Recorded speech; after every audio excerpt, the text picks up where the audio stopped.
Pasok! Alam mo, Meryl, marami kang matututunan dito kay Estel. Babyface lang yan, pero veterano na yun dito. Ikaw naman, Estel, alagaan mo na mabuti si Meryl, ha?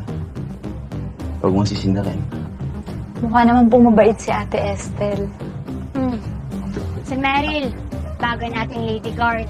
Kaunti lang naman ang kailangan mong gawin dito. Siguraduhin mong walang kutsilyo o deadly weapon.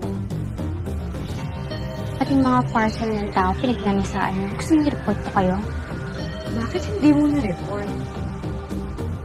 Hindi na. Bigyan mo ng chance hanggat pwede pa. Mga hirap lang din yan sa buhay. Ikaw, te, di ka pa uuwi? Overtime na. Sipag mo naman.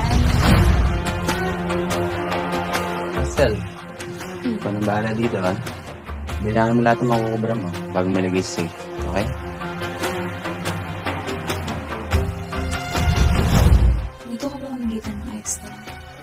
Baka pwede mo naman ang isa.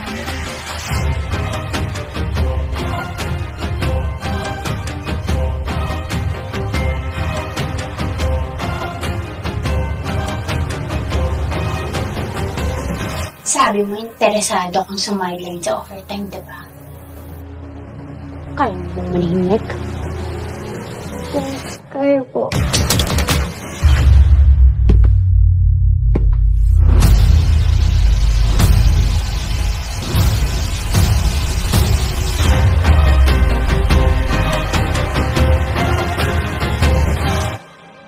Kulang pa.